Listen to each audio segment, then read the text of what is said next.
গতকালকে বলেছি ফিলিস্তিনিদের সম্পর্কে বক্তব্যে খুব তেতে গেছে। বলেন তো হামাস কেন হামলা করলো ইসরায়েলে? গত অক্টোবরে, তার আগের অক্টোবর, তাই না? কেন হামলা করলো? কে বলেছিল হামলা করতে? সৌদি বলেছিল? এই হামাসকে 1987 সালে সৌদি আরব জায়গা করে দিয়েছিল, জেদ্দা এবং রিয়াদে অফিস খুলে দিয়েছিল, বিশাল একটা ফান্ড দিয়েছিল এই হামাসকে। ইতিহাস তো জানেন না আপনারা, আর আমরা ইতিহাস বলিও না, আপনাদের কাছে বলে লাভ কি, তাই না? এই হামাস ফাতার সাথে দ্বন্দ্ব করলো, আমি ওটা বলছি না। হামলা ইসরায়েলের উপরে কেন করলো জবাব দেন তো দেখি। আপনার হাতে হাতে কত পরশুদিন বিএনপির এক নেতা বলছে আমরা নিরস্ত্র, আর তাদের কাছে সেনাবাহিনী, র্যাব, বিজিবি, গোয়েন্দা সব অস্ত্রশস্ত্র, আমরা তাদের সাথে দাঁড়াবো কি করে, তাই না? ঘটনা তাই। তোমার হাতে কিছুই নাই, ইসরায়েলে হামলা করলে কেন তুমি? কে পরামর্শ দিল? ইরান। বলেন তো এই যে ফিলিস্তিনে গাজার উপরে এইভাবে হামলা করছে, এই মুনাফেক ইরান কিছু বলেছে? আর এরদোগান 1 নম্বর মুনাফেক, চাপাবাজিতে ফার্স্ট। কিছু করেছে? আমেরিকার ইশারা ইঙ্গিত ছাড়া এরদোগান কিছু করতে পারবে? চাপাবাজি চলে না, বাস্তবতায়। আজকে কই হেজবুল্লাহ? আপনার দুলাভাই হেজবুল্লাহ কই? আপনার দুলাভাই তালেবান কই? এতগুলো লোককে যে মেরে ফেলছে, আপনি দেশ থেকে চিৎকার করছেন। আমার প্রশ্ন উত্তর দেন দেখি। এই হামাসের বন্ধু হলো 1 নম্বর বন্ধু হলো ইরান, 2 নম্বর বন্ধু হলো হেজবুল্লাহ, 3 নম্বর হলো হুতি, ইয়ামেনের হুতিরা, 4 নম্বর হলো বাশার আসাদ, 5 নম্বর হলো তালেবান। এরা কই? সৌদি আরব সহযোগিতা করবে দেখে। সৌদি আরব কেন সহযোগিতা করবে? আমাকে ও জবাবটা দেন। হামাসের সাথে সৌদি আরবের কোনো সম্পর্ক আছে কি? কেন সৌদি আরব সহযোগিতা করবে? কুয়েত কেন সহযোগিতা করবে? আরে সৌদি আরব সহযোগিতা করেছে সিরিয়ায়, সৌদি আরব সহযোগিতা করছে ইয়ামানে। তুমি তোমার বন্ধুত্ব পাতাইছো হিজবুল্লাহর সাথে, যেটা মক্কা মদিনার দুশমন। তুমি বন্ধুত্ব পাতাইছো সিরিয়ার বাশারের সাথে, যেটা মুসলমানদের শত্রু। তুমি বন্ধুত্ব পাকাইছো ইরানের সাথে, যেটা মুসলিমদের শত্রু। তুমি বন্ধুত্ব পাকাইছো হুতির সাথে। তোমাকে সহযোগিতা করবে কেন? হামাস কারা? প্রশ্ন করে গেলাম, উত্তর খুঁজে বের করবেন। হামাস কারা? কোথায় থেকে আসলে এরা? ওই যে গত দিনে মিছিল করেনি হামাসের বিরুদ্ধে, ফিলিস্তিনে মিছিল হয়নি, গাজাতে মিছিল হয়নি? কি বলল? হামাস বেরিয়ে যাও। আপনাকে বলতে পারো বেরিয়ে যেতে? বাংলাদেশের কোন দল আপনাকে বলতে পারো তুমি বেরিয়ে যাও? আপনি বাংলাদেশি না? গাজার লোক কেন বলল হামাস বেরিয়ে যাও? উত্তর খুঁজবেন। এরা কোথাকার? এরা কারা? তুমি হামলা করলে কেন? ইরানের পরামর্শে, হিজবুল্লাহর পরামর্শে হামলা করলে কেন? এদেরকে চিনেন না আপনি? সিরিয়ার মতো একটা দেশ যখন জয় হতে যাচ্ছে, বিজয় লাভ করবে, সেই সময়ে ইসরায়েল আর হিজবুল্লাহ যুদ্ধ বন্ধ করে দিল। ইরান, হিজবুল্লাহ, ইসরায়েল মিলে সিরিয়াকে ধরার জন্য আগালো। খেয়াল করেছেন আপনি? কলম লিখেছে ইংরেজিতে, আরবিতে, বাংলাতে অনুবাদ হয়েছে। আমাদের কথা না পড়ে দেখেন আপনারা। ওরা জাতে মাতাল তালে ঠিক। আপনি বললেই হলো মেনে নেব?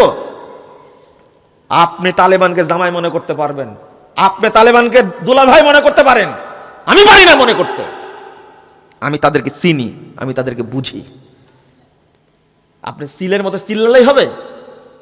আল্লামা আতিকুর রহমান কাশ্মীরি, তিনি কাশ্মীরের একজন রাজপরিবার সাথে জড়িত।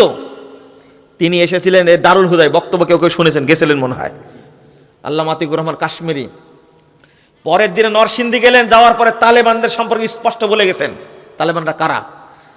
এই আফগানিস্তানের আহলে হাদিসদের যত মসজিদ, সব মসজিদ তালা লাগা দিছে, নামাজ পড়তে দেয় না। মাদ্রাসাগুলো সব বন্ধ করে দিয়েছে। অন্তত 600 আলেমকে তালেবান হত্যা করেছে, যারা আপনাদের দুলাভাই নাহলে জামাই, তাই না? আপনি বললে হবে জীবন কতদিনের? জীবন কতদিনের? এমনি যদি মরে যায় আজকে, কেউ খোঁজ নিতে যাবে? মেরে ফেলেন, যায় আসে না। কিন্তু হক বলবো, একদিন প্রমাণ হবে ইনশাআল্লাহ। 2 নম্বর কথা হলো, আচ্ছা কালেমাটা পড়ানোর পরে বলতে পারতেন না? আচ্ছা এইগুলো বুঝাতে হলে আসলে এত রাত্রে আসলে চলে না, তাই না? রাত বেশি হয়েছে, ভারী হয়ে যাচ্ছে কি আপনাদের? ভারী হওয়ার কথা না তো। শোনেন, এটা বুঝতে হবে। আচ্ছা, এটা কালেমা পড়ানোর পরে কি নবী সাল্লাল্লাহু আলাইহি সাল্লাম বলতে পারতেন না, এই তোমার দেহের মধ্যে কি আছে, তাবিজ, তাবিজটা খুলে দাও বাবা? বলতে পারতেন না? আগে বললেন না কেন? কাট করে রেখে দিলেন কেন? খেয়াল করেন, কিন্তু অন্য কিছু না, সেজদা করে না। তাবিজ দেওয়া হলো শিরিক আসগার, ছোট শিরিক, ছোট শিরিক। কথা বুঝতে পারলেন? খেয়াল করেন, ছোট শিরিক। তো আল্লাহ নবী তা করলেন না। একজন ব্যক্তি আমাকে বলছেন, হাদিস অনুবাদ করা দেখে বলছেন যে আল্লাহ নবী এত কড়া ছিলেন না, মুসলমানই নাই। আপনি হাদিসটা বুঝেননি, আমাকে বলছেন আমি হাদিস নাকি বুঝিনি। ধমক কত! তাও আল্লাহ নবী এত কড়া ছিলেন না। খেয়াল করেন কিন্তু কথাগুলো, আমি হাদিস বুঝিনি, উনি বুঝেছেন। অথচ হাদিসের ইবারত এইভাবেই আছে, মানে শিরিকের ক্ষেত্রে কোনো বাবা মা নাই, কোনো ছাড় নাই। আর উনি বলছেন মুসলমানই নাই, আর আল্লাহ নবী এত কড়া। বলে মুসলমান বেশি দরকার না তাওহীদ দরকার, বলেন তো দেখি। এই দেখেন আমাদের দেশের ইসলাম আর নবীর ইসলামের কত পার্থক্য। আমরা চাচ্ছি সবাই মুসলমান হোক, মাজার পূজা করুক, কবর পূজা করুক, ভোটটা দিক। বিষয়টা এরকম না? লা হাওলা ওয়ালা কুওয়াতা ইল্লা বিল্লাহ। মাঝে মাঝে জামাত ইসলামের ভাইদের উপর খেপে যায়, হিন্দু শাখা কি করে হয়, তাই না? ঘটনা তো সত্য। কেন রে ভাই? এই হাদিস কি বলে? এই মুসলমান দিয়ে কি হবে? ওই জন্য আগেই বলেছি, আগে বলিনি, যে আকীদা নিয়ে দোয়া করছে ওই আকীদায় আছে আল্লাহ কি হয়ে গেছে? গায়েব হয়ে গেছে। জায়গায় আসছেন এবার? আল্লাহ সম্পর্কে আকীদা, আস্তাগফিরুল্লাহ। আল্লাহর নবী সাল্লাল্লাহু আলাইহি ওয়াসাল্লাম তাকে বসায় রাখছেন, কালেমা পড়াননি। এবার বলেন, তাবিজটা দেহে বাঁধা আছে, তাই এই লোকটা বলতে পারবে না আশহাদু আল্লা ইলাহা ইল্লাল্লাহ ওয়া আশহাদু আন্না মুহাম্মাদান আবদুহু ওয়া রাসূলুহু। তাবিজ বাঁধা থাকার কারণে এই লোকটা মুখে বলতে পারবে না আশহাদু আল্লা ইলাহা ইল্লাল্লাহ ওয়া আশহাদু আন্না মুহাম্মাদান আবদুহু ওয়া রাসূলুহু, এই কথা বলতে পারবে না। তাবিজ থাকা অবস্থায় কি নামাজ পড়া যায়? তাবিজ থাকা অবস্থায় হজ করা যায়? তাবিজ থাকা অবস্থায় সিয়াম পালন করা যায়? কে শিখাইছে আপনাদেরকে ইসলাম? কালেমা পড়ারই যোগ্যতা রাখে না। আপনি বলেন, যেখানে এখানে চিন্তা করেন একটু, কালেমা আল্লাহ শব্দ বলতে পারবে না, কারণ আল্লাহ শব্দে একটা মান আছে, একটা মর্যাদা আছে, এটা পবিত্র শব্দ। আপনি কেন, আচ্ছা বাথরুমে গিয়ে কি বলা যায় আল্লাহ শব্দ? বলেন তো, পড়া যাবে? আল্লাহুম্মা ইন্নী আউযু বিকা মিনাল খুবুসি ওয়াল খাবাস, বাথরুমে ঢুকে পড়া যাবে? আজানের জবাব দেওয়া যাবে? খেয়াল করেন, বাথরুম কিন্তু শিরিকের জায়গা না। খেয়াল করেন, আপনি বুঝেননি মনে হয় কথাটা। বাথরুম কিন্তু শিরিকের জায়গা না, অপবিত্র জায়গা। সেখানে পেশাব পায়খানা করেন, ওখানে গিয়ে আল্লাহ শব্দ উচ্চারণ করা যাবে না, অপবিত্র জায়গা। তাই আর যেখানে শিরিক আছে, আপনি বাজার পূজা করেন, পীর পূজা করেন, খানকা পূজা করেন, মূর্তি পূজা করেন, বলেন জনগণই সকল ক্ষমতার উৎস, এত অপবিত্র আত্মা নিয়ে মুশরিক অবস্থায় আল্লাহ শব্দ বলতে পারবে? বলতে পারবে না। এই বক্তব্য কে বুঝবে, কাকে বুঝাবেন আপনি? আপনি দেখেন মিশ্রণটা কিভাবে হয়েছে। আপনার বয়স এখন 55 বছর। কত? এখানে ফজর সালাত পরে অটো নিয়ে রওনা দিয়েছেন। কি নিয়ে? অটো নিয়ে রওনা দিয়েছেন। সামনে কি বাজার যেন দেখে আসলাম? গজবতখালী বাজার। কত করে ভাড়া নেয়? 5 টাকা 10 টাকা ভাড়া নেয়। আপনি ফজর পড়েছেন, আমিও ফজর পড়েছি, আমি অটো চালাই। তো আপনি অটোতে উঠলেন, বাজারে গিয়ে নামা দিলেন, আমাকে 10 টাকা দিলেন। কয় টাকা দিলেন? 10 টাকা দিলেন। 10টা টাকা নিয়ে চমুকে ব্যান্ডেল, আস্তে কথা বলেন, এই যে ঘষাঘষি করলাম একটু, এবার পকেটে রাখলাম। আপনি বলেন এবার আপনার ইমান আছে কিনা বলে যাবেন আজকে। কি হয়েছে? হারাই গেছে? থামেন থামেন থামেন, ইমান তাহলে হারাই গেছে, ওয়াজ করে লাভ হলো না। আপনি আপনি আপনি একটু চিন্তা করেন বিষয়টা, একটু ভাবেন তো।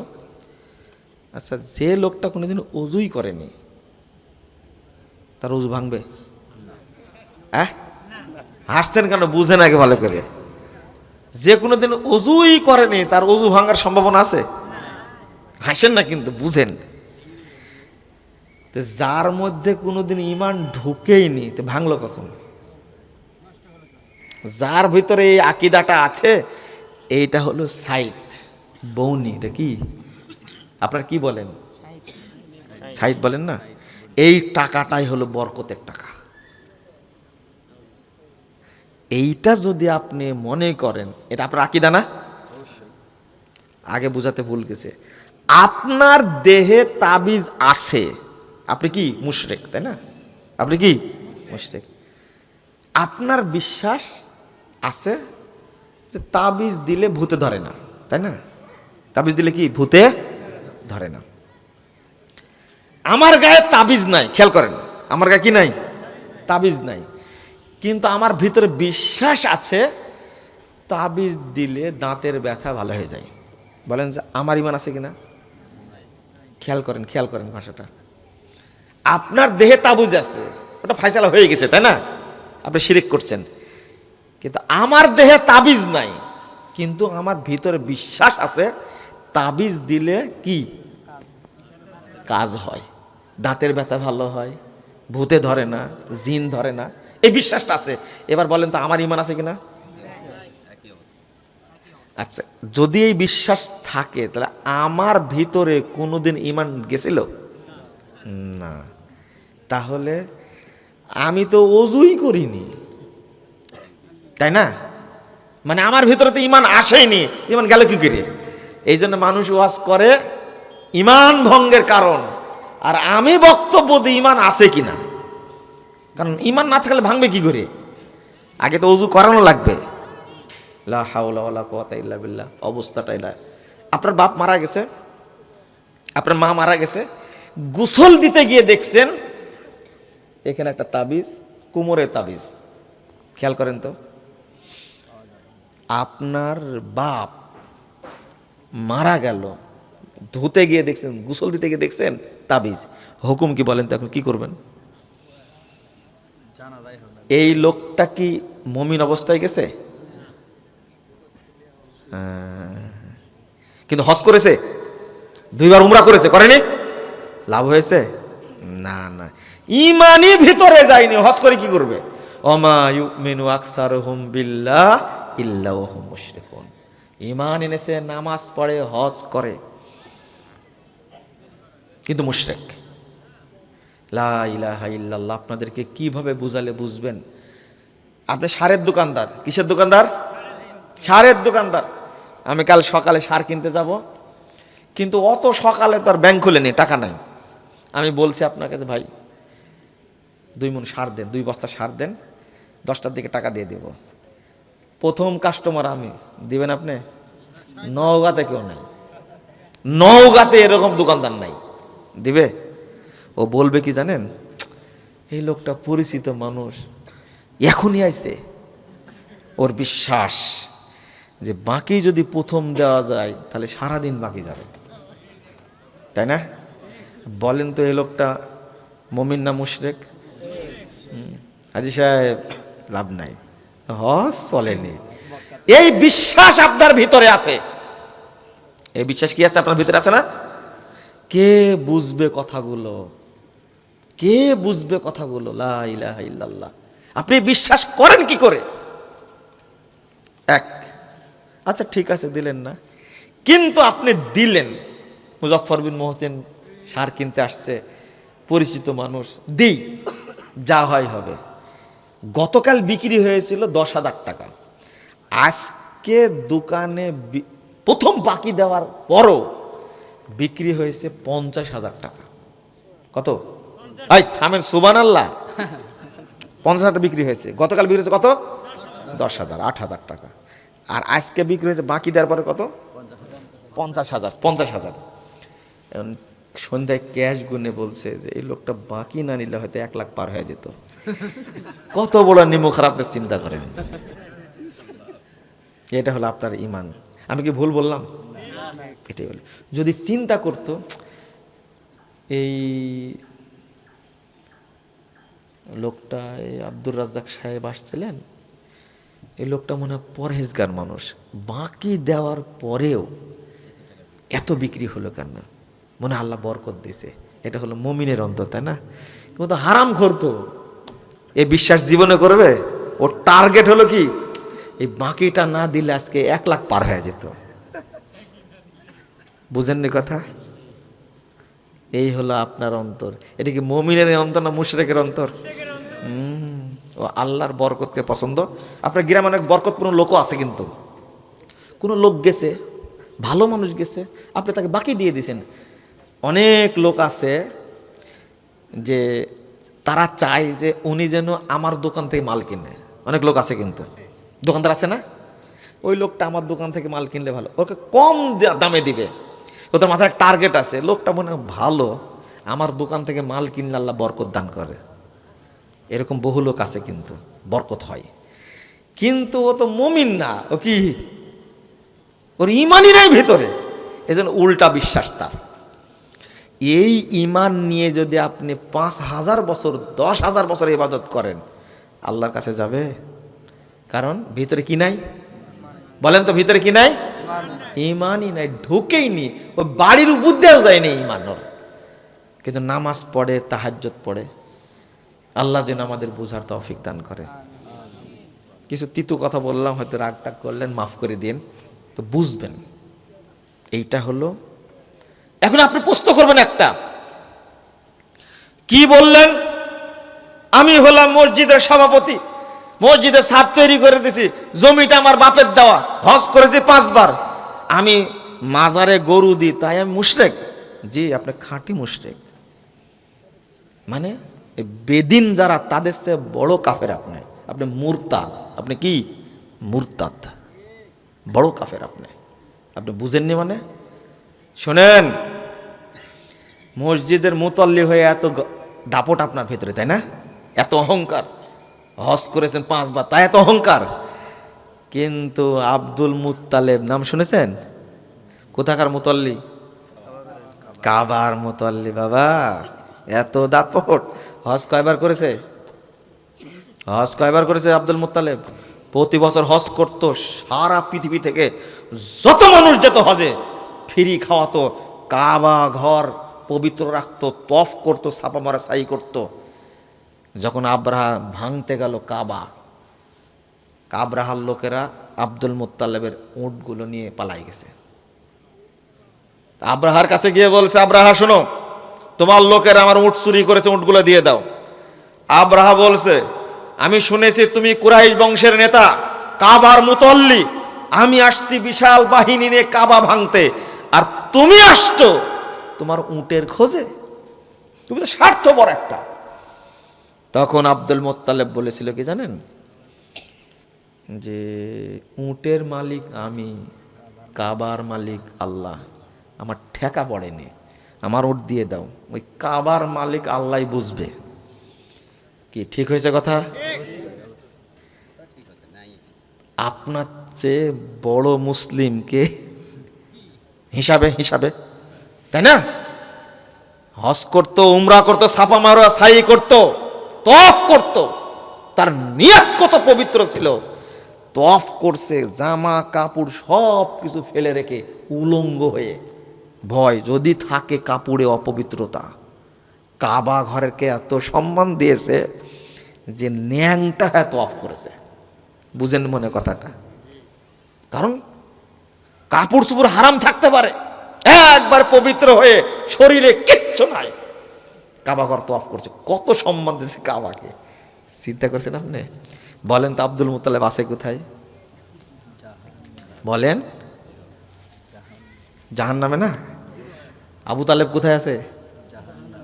যতদিন বেঁচে ছিলেন আবু তালেব, ততদিন আল্লাহর নবীর দিকে চোখ রাঙাতে পারেনি আবু জাহাল। ততদিন পারেনি, একবারে সংরক্ষণ করেছে। আবু তালেব আছে কোথায়? জাহান্নাম। আর আপনি 5 বার উমরা করে এই দাপট, বেদাতি মসজিদের মুতাল্লি হয়ে এই দাপট, শরম করেন একটু, লজ্জা করেন একটু। মাজার পূজা, কবর পূজার, মূর্তি পূজা থেকে শুরু করে যত পূজা আছে আপনি সব করেন, আপনার শরমের লজ্জা নাই। বলছে গণতন্ত্রের জন্য জীবন দেব, নাউজুবিল্লাহ, নাউজুবিল্লাহ। তবুও গণতন্ত্র প্রতিষ্ঠা করেই ছাড়বো। যে ছিল সেও বলতো গণতান্ত্রিক সরকার, এখন যারা আসতে চাচ্ছে তারাও বলছে কি গণতন্ত্রের সরকার। টুপিওয়ালা, পাগড়িওয়ালা, হুজুর হুজুর যত আছে সবাই বলছে গণতন্ত্র প্রতিষ্ঠা করবে। গণতন্ত্র ইসলাম কি এক জিনিস? কিন্তু দারুণ একটা ব্যাপার, শেষ কথা, দারুণ একটা ব্যাপার খুঁজছে এরা। এই দুইটা মিলে, ওই যে সংবিধান সংস্কার কমিশন আছে না, এরা জমা দিছে। এর মধ্যে কিন্তু ধর্মনিরপেক্ষতাবাদ নাই, জাতীয়তাবাদ নাই, তারপরে কমিউনিজম নাই, আছে কি এই লেজ কাটা ধর্ষণতন্ত্র আছে, খুনতন্ত্র, আইনাতন্ত্র, গুমতন্ত্র উর্ফে গণতন্ত্র। এইটা শুধু রেখে দিছে, বুঝেননি কথা? এইটা রেখে জমা দিছে, মানে এর আদতে হবে। কিছু নিছে আর কিছু বাদ দিছে।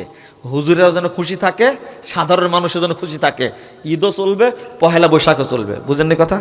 ওই যে এক শয়তান আছেন উপদেষ্টা পরিষদটাকে অপবিত্র করে দিছে একবার। এই ঈদের দিনে মূর্তি পূজা করলো না এরা, বুঝছেন? দুইটা। কালকে এক ছেলে পোস্ট করেছে, এই শয়তান নাকি বলেছে রোজা যেমন ফরজ, ঈদ কি বলে নামাজ যেমন ফরজ, পহেলা বৈশাখও তেমনি ফরজ। তুই যে শয়তান এটাও ফরজ, বুঝেননি কথা? কত বড় শয়তান হলে কথা বলতে পারে, শোনেন একটু খেয়াল করেন, একটু দুইটা মিলে একটা সুন্দর কাজ করতে চাচ্ছে, সবাইকে খুশি করবে, তাই না? আমেরিকা খুশি থাকবে, চীন খুশি থাকবে, ইন্ডিয়া খুশি থাকবে, হুজুরেরা খুশি থাকবে, আমরাও খুশি থাকবো, মাঝখান থেকে খুব সুন্দর একটা রাষ্ট্র ব্যবস্থা হবে, তাই না? এই জন্য কিছু নিয়েছে আর কিছু কি বাদ দিছে। আল্লাহ বলে দিয়েছেন বাবা থামো, তোমার খবর আছে। আল্লাহ কি বলছেন? ইয়াকুলুনা নুমিনু বিবাযিন ওয়া নাকফুরু বিবায ওয়া ইউরিদুনা আন ইয়াত্তাখিযু বাইনা যালিকা সাবিলা। আল্লাহ বলছেন ওরা বলে কি জানো, কিছু নেব কিছু ছাড়বো, আর দুইটা মিলে একটা সুন্দর